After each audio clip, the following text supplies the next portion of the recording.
Buongiorno, benvenuti alla TG Sicilia. Le principali notizie. Weekend con esodo da bollino nero per il traffico e notti tropicali per il caldo. A Messina un'ora di attesa sotto il sole per imbarcarsi sui traghetti. Allarme a Palermo fra i residenti del centro storico nel timore di un nuovo weekend di movida violenta. L'ordinanza del sindaco La Galla che limita assembramenti alcolici entrerà in vigore solo la settimana prossima. Nel Ragusano 3 ragazze picchiano e accoltellano un giovane di origine bengalese. Ci aveva molestato, raccontano. Ci hanno aggredite in 2. Per fronteggiare la crisi idrica, Castelvetrano fa da apripista e utilizza per l'irrigazione le acque reflue depurate. Per la cenere dell'Etna i sindaci del Catanese chiedono alla regione lo stato d'emergenza, ma c'è chi sa trasformare la pietra lavica in business. Cambiano i consumi, il telefonino e la stazione per i giochi elettronici battono i viaggi, le gite al mare e le cene al ristorante. Emma e Carmen in 2 attesi concerti stasera in Sicilia. Marrone si esibirà alla Villa Bellini di Catania. La cantantessa sarà sul palco di Marina di Modica. Calcio risolto in extremis il caso Catania sulle garanzie bancarie. Il presidente Pelligra rilancia e assicura l'impegno di una squadra protagonista in campionato. Esordio stagionale domani per il Palermo in Coppa Italia contro il Parma. Dionisi in avanti si affiderà al tridente Insigne, Brunori e Di Francesco.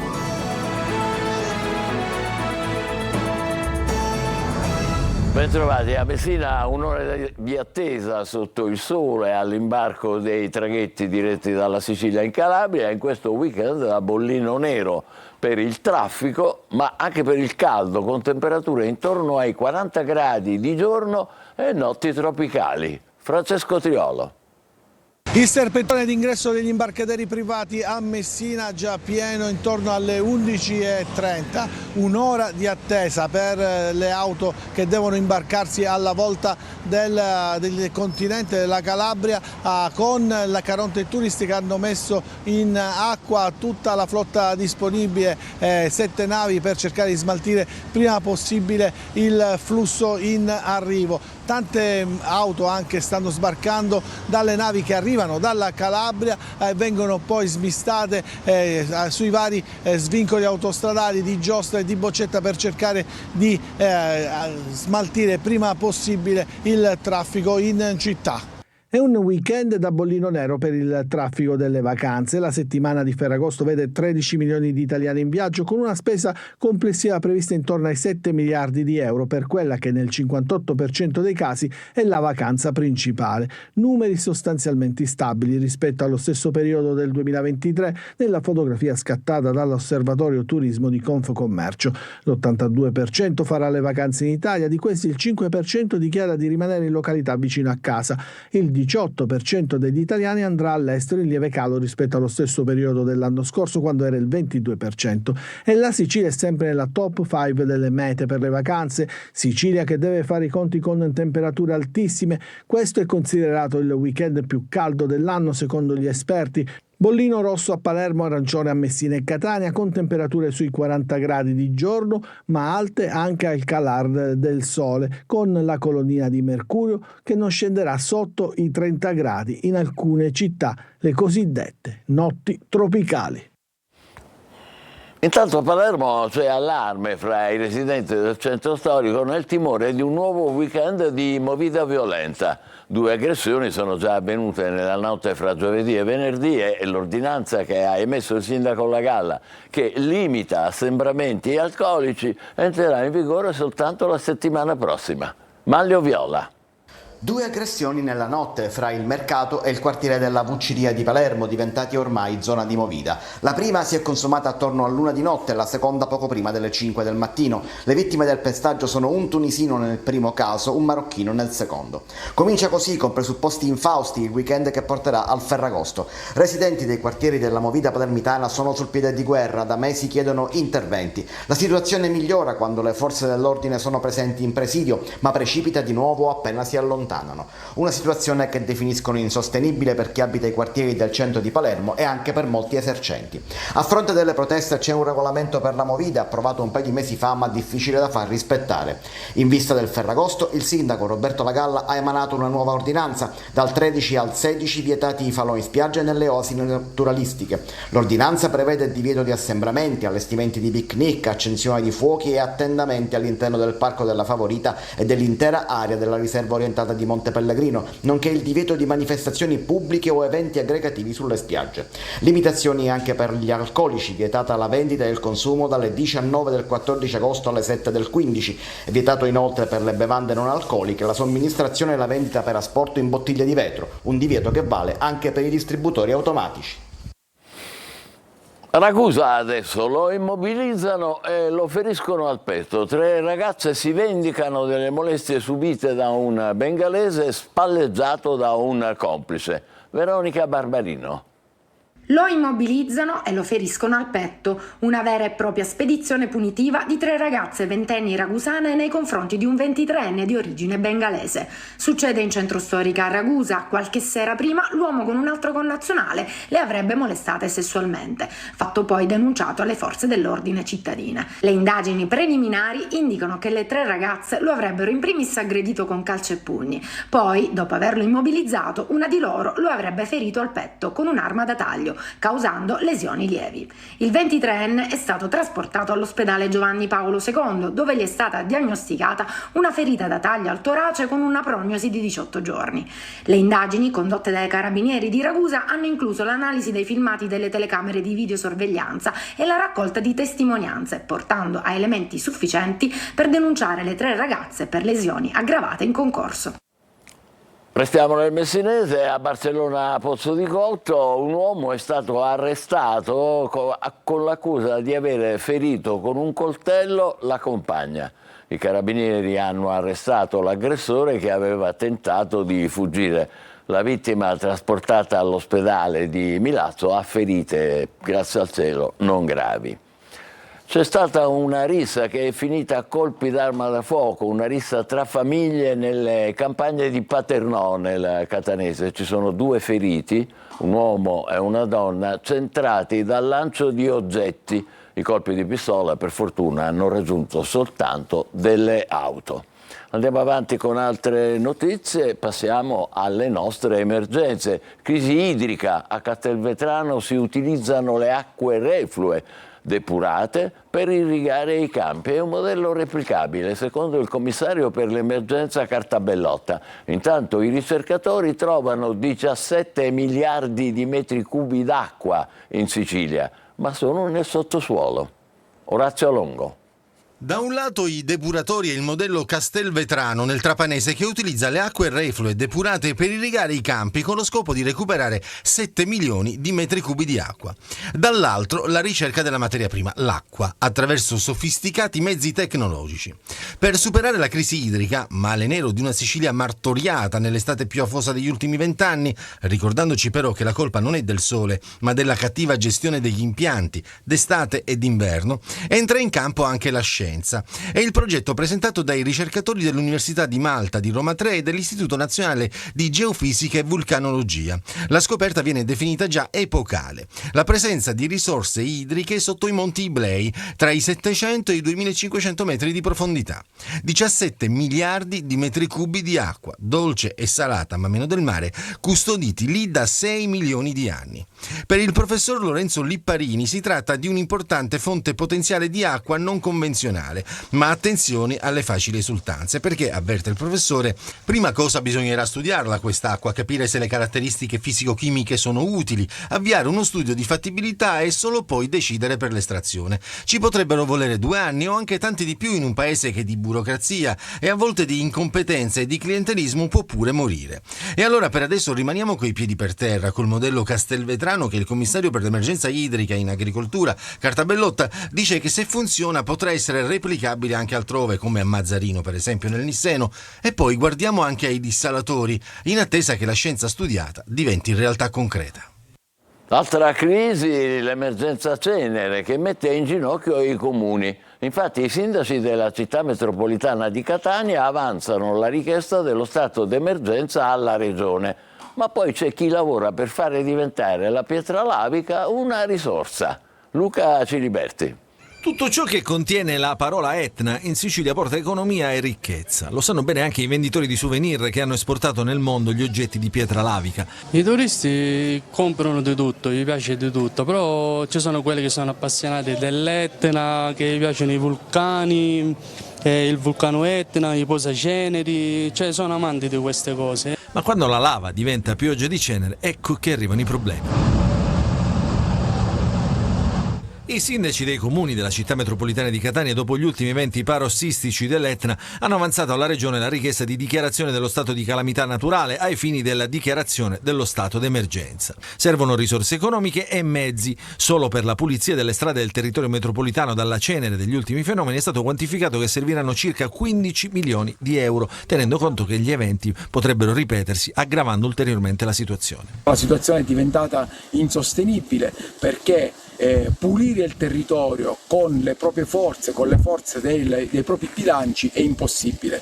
Perciò è necessario, a mio avviso, prevedere un fondo di rotazione all'interno del bilancio regionale al quale poter attingere nell'ipotesi in cui si dovessero verificare eventi calamitosi come quelli accaduti negli ultimi anni. Ma c'è anche chi, con visione e lungimiranza, immagina che la cenere da rifiuto possa diventare risorsa da mettere a sistema. La sabbia viene liberata dalla plastica, quindi avviene lo spacchettamento laddove è stato il cittadino a raccoglierla e poi viene portata in una piattaforma qui vicino che lavora frantumazioni inerti per uso edilizio. Piccoli passi, intanto i cittadini temono adesso anche per la propria incolumità.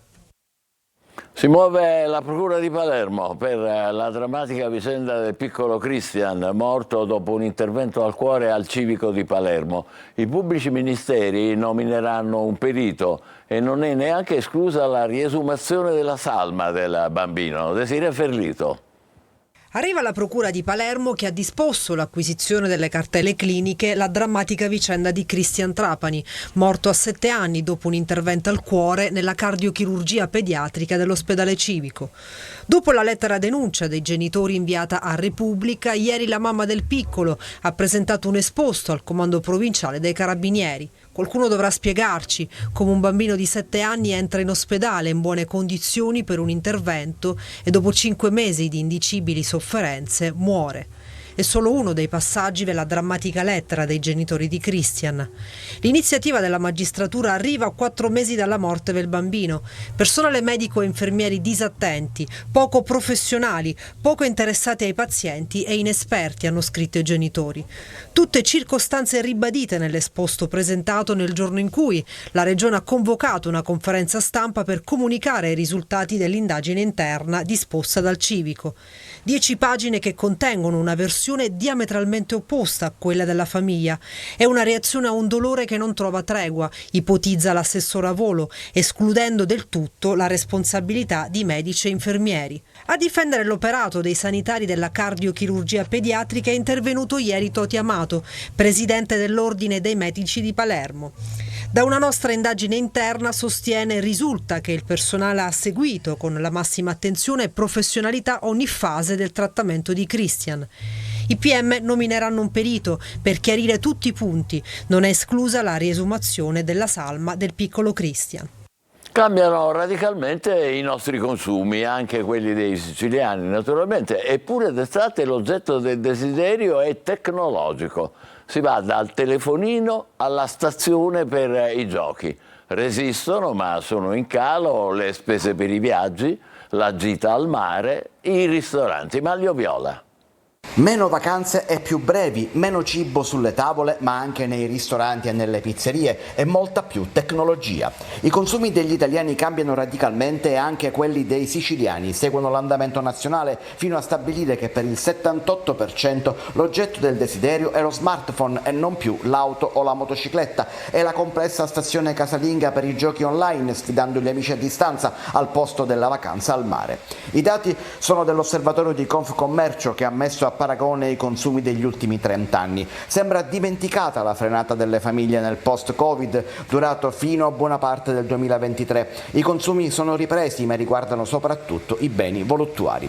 Non vanno bene neanche i saldi, perché l'abbigliamento non si compra più nei negozi, ma tutto l'anno online con offerte continue. I finanziamenti riguardano soprattutto la tecnologia voluttuaria e meno quella invece di necessità. Anche se frenano in proporzione rispetto a 30 anni fa, nel periodo estivo i servizi ricreativi sono comunque nella top 10 delle spese, quindi viaggi, vacanze, lettini e ombrelloni e consumazioni pasti fuori casa, ma il settore non è ancora riuscito a compensare neanche le perdite del periodo Covid e i prezzi lievitano alla ricerca di un pareggio dei conti che non arriva. È un cane che si morde la coda: più salgono i prezzi, più frenano i consumi, più la spesa si sposta verso la tecnologia e verso l'autoisolamento dei nostri giovani.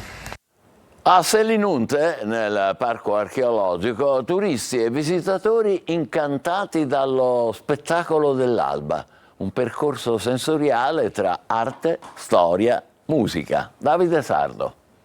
Dopo Agrigento, nella Valle dei Templi, l'alba risorta anche a Selinunte, dove il parco archeologico ha accolto il pubblico tra il buio della notte e le prime luci del giorno, in un panorama surreale, per conservare un ricordo indelebile tra arte, storia e musica.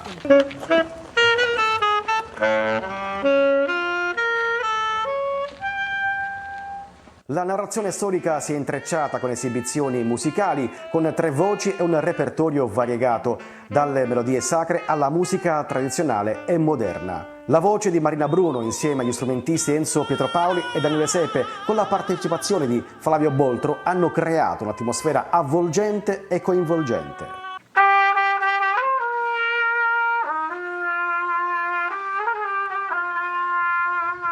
Questa è la seconda alba, e soprattutto è la seconda alba all'interno di un sito che, se possibile, mi ha scioccato ancora più di ieri, di quello di Agrigento. Per quanto riguarda la musica, io ho trovato che qui era molto più facile suonare e dare il meglio, perché lo spazio appunto dava più disinvoltura al modo nostro di esprimerci. I templi non dormono mai e ritornano protagonisti balzando fuori dalle tenebre. È in questo momento che ci si sente veramente parte di un evento irripetibile.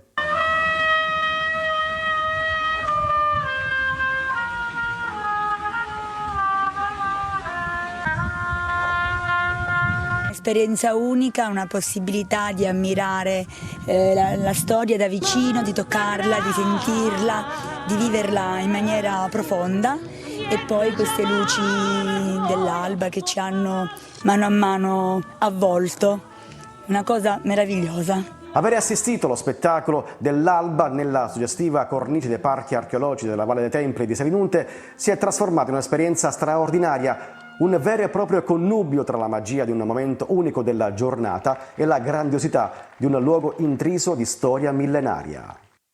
La notte di San Lorenzo, in arrivo, sarà scandita dalle canzoni di 2 cantanti, 2 artiste molto amate. Stasera al Catania Summer Fest è attesissima Emma Marrone, e a Marina di Modica la cantantessa Carmen Consoli. Desiree Ferlito.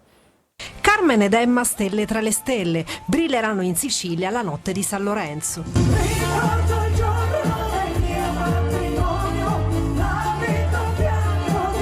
Carmen canta la sua terra, scaldando il pubblico dell'Auditorium Mediterraneo di Marina di Modica, con Terra che non senti, intensa, trascinante, originale e poliedrica.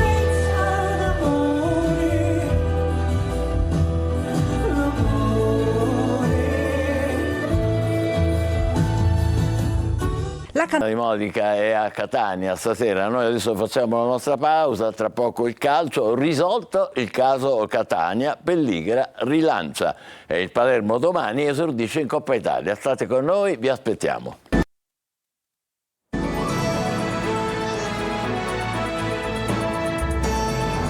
Eccoci al calcio, risolto il caso Catania. Dopo la presentazione della garanzia fideiussoria integrativa, Pelligra conferma gli investimenti per una squadra protagonista. Sergio Colosi.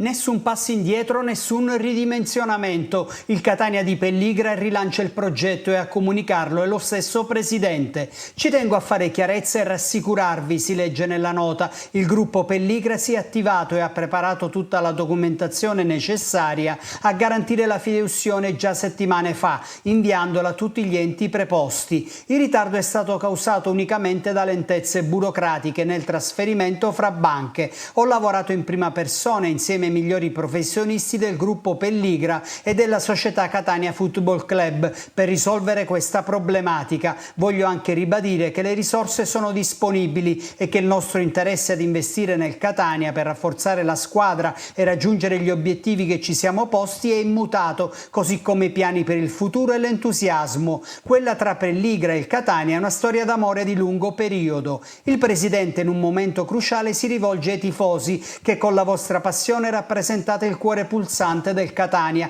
Anche adesso mi prendo la responsabilità di tutto e vi chiedo scusa per questa situazione che ha destato preoccupazione in molti di voi. Pelligra fissa un appuntamento con la città. Se non ho parlato finora è perché mi piace risolvere le questioni prima di esprimermi, ma organizzerò una conferenza stampa all'inizio di settembre per parlare della nuova stagione. Lavoreremo costantemente e ci impegneremo sempre al massimo per avere successo. Forza Catania sempre, conclude il presidente. Fornite le garanzie economiche per la fideiussione integrativa di 4.200.000 euro, il club ha evitato un punto di penalizzazione in classifica, salvando il tesseramento dei 10 nuovi acquisti. Faggiano torna sul mercato per completare il Catania e renderlo protagonista nella prossima Serie C.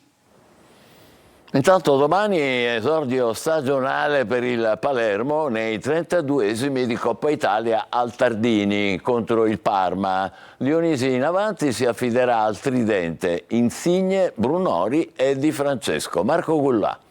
E adesso si fa sul serio, vigilia di esordio stagionale per il Palermo che domani al Tardini sfiderà il Parma nei 32esimi di Coppa Italia. Un test che sarà poi l'apertura verso il campionato, che per i rosanero inizierà venerdì al Rigamonti contro il Brescia. Alessio Dionisi esordisce nella panchina rosanero affidandosi al suo 4-3-3. Il tecnico schiererà dal primo minuto diversi nuovi acquisti, ma dovrà anche avere a che fare con delle assenze importanti. In difesa difficilmente partirà dal primo minuto Lucioni, che sarà comunque convocato. Lo stesso non si può dire di Segre, che invece non farà parte dell'incontro. In avanti il tridente non si tocca con Brunori, Insigne e Di Francesco. Non sarà del match l'ultimo arrivato Valerio Verre, ma il centrocampista sarà arruolabile per il campionato. L'emozione è tantissima, sempre bello tornare. È la terza volta, ma è come se fosse la prima, quindi sono sempre emozionato. Ho scelto Palermo perché appena mi ha chiamato il direttore so l'ambiente, conosco le persone, so quello che trovo e posso trovare ancora tanto, perché comunque troverò sicuramente un ambiente migliorato. Mercato per il centrocampo, c'è in arrivo Asa dalla Juventus. Noi ci fermiamo qui, appuntamento per la prossima edizione alle 20, grazie, buon pomeriggio.